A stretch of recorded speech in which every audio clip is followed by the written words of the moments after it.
warahmatullahi wabarakatuh. Perkenalkan, nama saya Lutfi Soekarnostuti dari Prodi Pendidikan Sejarah 2020B, Fakultas Ilmu Sosial Universitas Negeri Yogyakarta dengan NIM 20406264442. Di sini saya akan mempresentasikan hasil analisis buku 6000 tahun Sang Merah Putih. Yang pertama kita akan membahas mengenai identitas buku. Judul buku ini 6000 tahun Sang Merah Putih, karya dari Profesor Haji Muhammad Yamin dengan penyelaras bahasa Heri Yuni dengan penerbit PT Balai Pustaka.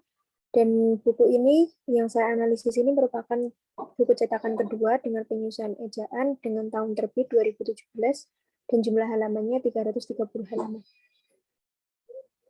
Selanjutnya mengenai penulis, Profesor Mr. Haji Muhammad Yamin lahir pada tanggal 24 Agustus 1903 di Sawah Lunto atau Sumatera. Dia merupakan pahlawan nasional, sekaligus merupakan sastrawan, sejarawan, budayawan, politikus, dan juga ahli hukum. Dan kontribusi yang sangat besar dan sangat berpengaruh ialah ia menjadi pelopor Sumpah Pemuda, yang mana seperti kita ketahui bahwa Sumpah Pemuda ini merupakan peristiwa suatu pengakuan dari pemuda-pemudi Indonesia yang mengikrarkan satu tanah air, satu bangsa, dan satu bahasa. Dan pengakuan tersebut merupakan sumbangsi dari pemikiran Muhammad Yamin dan telah ditetapkan menjadi naskah Sumpah Pemuda dan diperingati pada tanggal 28 Oktober 1945. Dan melalui peristiwa Sumpah Pemuda itulah yang menjadi cikal bakal lahirnya semangat para pemuda serta memiliki pengaruh yang sangat besar terhadap kemerdekaan Indonesia. Nah, buku ini berisikan mengenai hasil penyelidikan sejarah dan arti yang dikandung Sang Merah Putih sebagai warna kebangsaan dan bendera negara Republik Indonesia. Dan yang menarik di sini, pada bagian awal, terdapat sambutan yang ditulis tangan langsung oleh Presiden Republik Indonesia yang pertama, yaitu Insinyur Soekarno. Sekaligus juga terdapat sambutan pula dari Presiden yang ketujuh kita, Insinyur Joko Widodo, dalam penerbitan ulang atau buku cetakan kedua ini. Dan penerbitan ulang buku ini memiliki tujuan yaitu sebagai perekat dan pemersatu bangsa, serta sebagai upaya untuk menumbuhkan semangat kebangsaan dalam seluruh sendi kehidupan berbangsa dan bernegara yang menjadi kewajiban bagi seluruh komponen bangsa.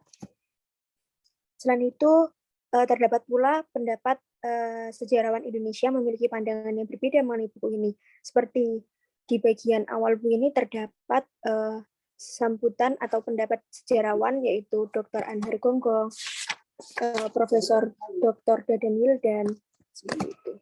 Untuk selanjutnya, karakteristik buku. Buku ini memiliki karakter historiografi nasional karena menggunakan sudut Indonesia sentris dan tentunya disesuaikan dengan pandangan hidup bangsa. Yang kedua, penulisannya bertujuan untuk membangun karakter dan kepribadian serta menumbuhkan jiwa nasionalisme dan patriotisme. Dan yang ketiga, disusun oleh orang-orang atau penulis-penulis Indonesia sendiri tanpa meninggalkan syarat-syarat ilmiah aktivitasnya baik politik, ekonomi, sosial maupun budaya. Selanjutnya, kita akan membahas mengenai kelebihan dan kekurangan buku ini. Untuk kelebihannya yang pertama, yaitu buku ini menjadi karya inspiratif dari sosok pemimpin bangsa, yaitu seorang Profesor Muhammad Yamin. Dan yang kedua, mengandung pesan moral yang mendalam, yang dapat memotivasi pembaca, yang mana melalui buku ini diharapkan dapat menggelorakan kembali jiwa nasionalisme dan semangat kebangsaan nasional dalam sanubari pemuda Indonesia dan seluruh rakyat Indonesia. Dan di isi buku ini sangat detail dan cermat dalam menelisik warna-warni merah putih. Hingga penulisannya itu hingga jejak kuliner. Jejak kuliner Nusantara yaitu ragam makanan yang dimuliakan sebagai pemujaan. Seperti contohnya yang ada dalam buku ini ada jenang merah putih di Pulau Jawa hingga bidang seni lainnya. Selain itu juga memiliki keunggulan dalam buku ini yaitu kaya akan referensi yang digunakan yang mana berasal dari berbagai bidang keilmuan lainnya seperti bidang sastra, hukum maupun politik. Namun dalam buku ini juga terdapat kekurangan, yaitu menurut saya menggunakan gaya bahasa yang serta imajinasi penafsirannya yang sangat tinggi, sehingga bagi saya harus membaca berulang kali untuk memahaminya. Dan yang kedua, ada anggapan bahwa karya ini mengandung kontroversial, seperti yang telah dikatakan oleh sejarawan Dr. Anhar Gonggong pada sambutannya di bagian awal buku ini juga beliau memiliki pendapat bahwa karya ini mengundang kontroversial. Oke, selanjutnya kita akan membahas mengenai isi buku. Nah, pada bagian pertama buku ini berisikan mengenai penyelidikan sejarah tentang usia Sang Merah Putih, yang mana telah lama warna tersebut dihormati sebagai corak kebangsaan yang berhubungan rapat dengan kepercayaan dan kesaktian.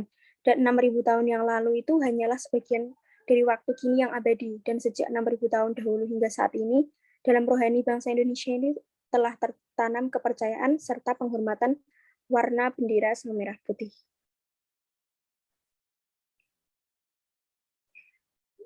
Menurut para ahli untuk memeriksa seluk-beluk sejarah warna Sang Merah Putih ini karena terdapat kesamaan pada penghormatan dan arti katanya, dan ditemukan hasil penyelidikan perbandingan pengetahuan seperti dalam bidang bahasa, ilmu bangsa, adat istiadat, dan hukum adat, serta kepercayaan penduduk asli.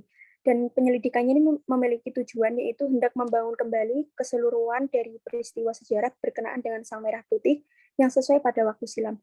Dan pemeriksaan hasil penyelidikan ini ternyata menunjukkan kesamaan seperti mozaik di seluruh kepulauan Austronesia dan di Asia Selatan terhadap penghormatan kepada warna Sang Merah Putih.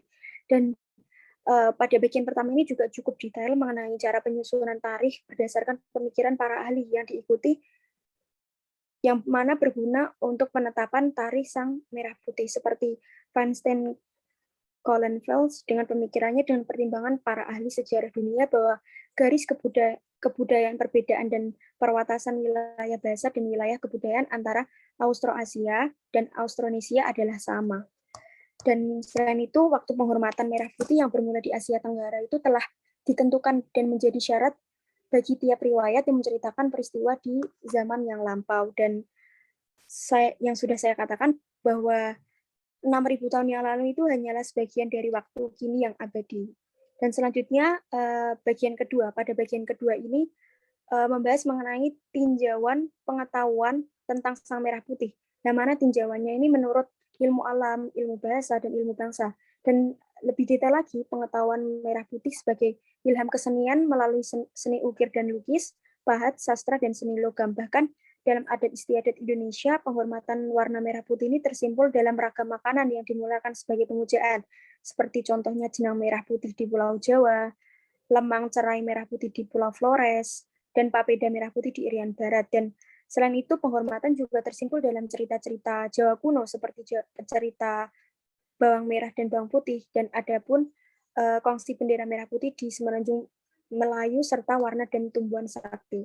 Dan dapat kita lihat bahwa perjalanan sejarah dari rasa kepatuhan kepada benda leluhur Dwi Warna itu lebih lama daripada usia dan semangat pembangunan yang mendirikan segala kekaguman dunia. Dan seperti itu telah diungkapkan oleh seorang penulis bernama Plinius, yang mana menghitung banyaknya benda peradaban yang mengagumkan yang berjumlah 7 keajaiban dunia.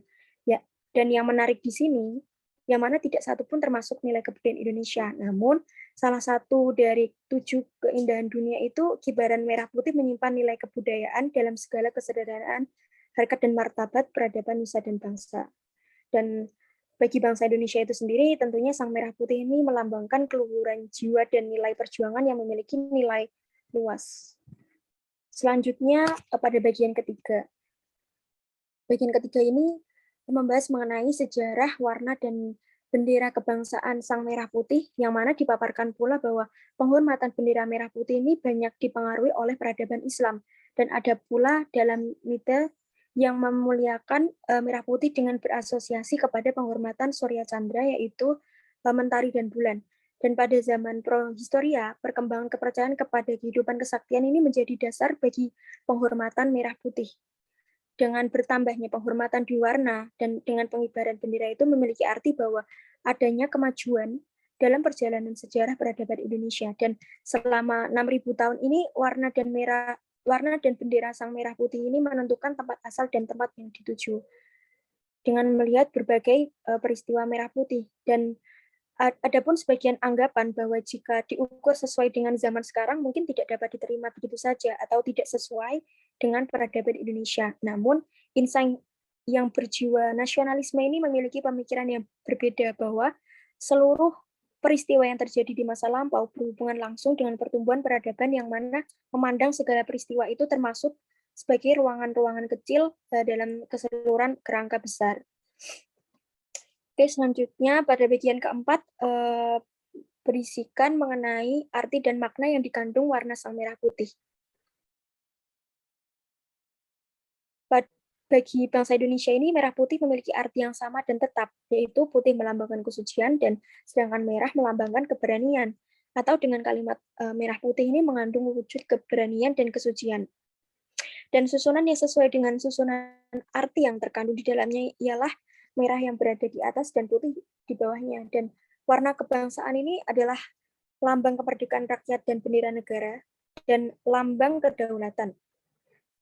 Kedua lambang ini memiliki maksud bahwa kedaulatan negara ini tidak lain adalah kemerdekaan. Kemerdekaan dalam mengurus negara sendiri dan tidak ada campur tangan dari negara lain. Selanjutnya bagian kelima atau bagian terakhir yang mana mengenai peraturan Republik Indonesia tentang bendera merah putih dan bendera asing. Dan pada pertengahan tahun 1953 dibentuklah Panitia Negara Urusan Protokol sesuai dengan keputusan Presiden tanggal 2 Mei 1951 nomor 70 yang bertugas menyelidiki peraturan-peraturan mengenai bendera kebangsaan dan lambang negara. Dan dalam buku ini pula dituliskan secara lengkap mengenai peraturan RI mengenai bendera merah putih dan bendera asing. Oke, selanjutnya kita beralih ke penutup. Nah, buku 6.000 Tahun Sang Merah Putih karya Profesor Muhammad Yamin ini termasuk ke dalam historiografi nasional dengan sudut Indonesia sentris, yang mana bahwa bangsa dan negara Indonesia ini menjadi fokus sasarannya, seperti yang saya paparkan di awal tadi. Dan terlepas dari anggapan buku ini yang mengundang kontroversial, sisi lain dari buku ini merupakan karya inspiratif serta memiliki keunggulan tersendiri. Dan dalam buku ini pula terdapat bahan yang berharga untuk menyatakan bahwa bagaimana hubungan mental antara perjuangan kemerdekaan dengan kenyataan hukum kedaulatan Indonesia yang dilambangkan melalui bendera merah putih. Dan oleh karena itu, buku ini dapat dibaca oleh seluruh kalangan atau umum tanpa ada batasan usia dan dapat dijadikan bahan ajar khususnya guru untuk dijadikan bahan ajar kepada peserta didik. Untuk dianjurkan untuk mempelajari isi buku untuk menambah pengetahuan mengenai warna kebangsaan dan bendera negara serta untuk mengisi dada sanubari dengan rasa kebanggaan nasional yang berkobar-kobar. Oke, terima kasih. Sekian dari saya. Apabila ada kesalahan, mohon dimaafkan. Wassalamualaikum warahmatullahi wabarakatuh. Terima kasih.